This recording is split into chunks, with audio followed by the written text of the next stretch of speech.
ndị Igbo ekenekwa m unu. Anyị ekwugidego okwu Ebuka Obi kwugide okwu Ebuka Obi, kwugide okwu Mathias, kwugide kwuo maka Akụ Zion, kwugide fani na settle onwe fa now. Yes, ka njuzi unu, can we now move on?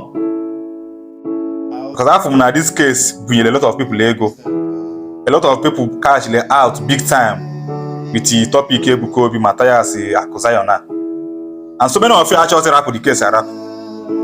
So many of you actually rap this saga rap. So many of you can drag Ebuka Obi, if not till now. Can we now move on? The three people they involved are settled go off. Can we just allow this case to slide? And let's talk about important things. For almost 3 weeks now, kind of Ebuka Obi asiro, Mathias asiro, Akụ Zion asiro. Mgbe anyị nọ na-ekwu okwu a, our governors bụ ndị kwesịrị ịlụrụ anyị ụzọ, ndị kwesịrị idozi schools anyị, ndị kwesịrị idozi our hospital, maọbụ na-ekele anyị na-amụ anyị amụ.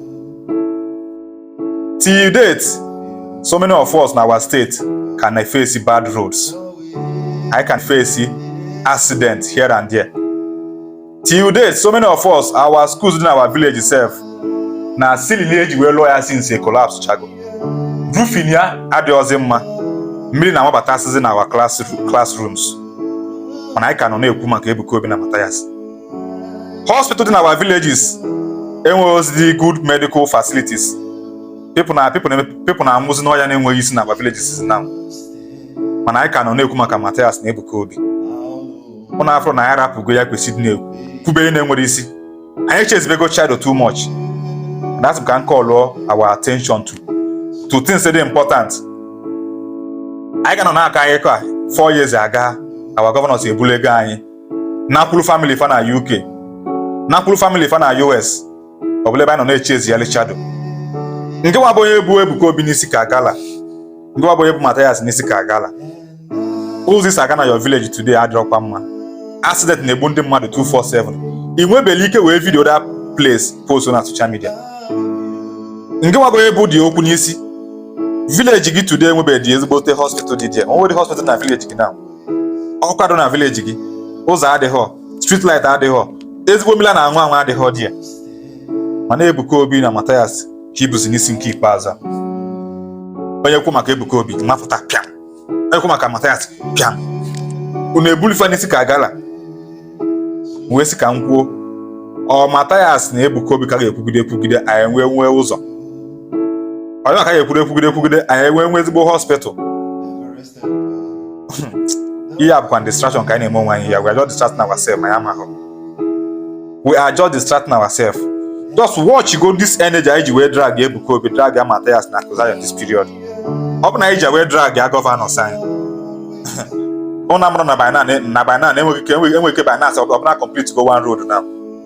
Ọ bụ ike by now ọ bụ na ebidogo hospital project na village anyị. Ọ bụ ike by now ọ bụ na the governor ebilitego n'ụla mount ba street light ma ọ dozibe electricity anyị. Ọ dozibe line mmiri. Imagine go 3 weeks dragging. Ọ bụ ije wee drag ya your governor. Ọ bụ ije wee drag ya your house of rep member. Ọ bụ your senator.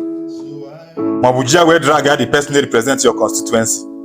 Ọ bụ ike by now ọ bụ na anyị mego a road achieve. Mana ajụjụ oge ajụjụ na ka ya again negotiate ya drag ba mmadụ taa. Nwoke ya again.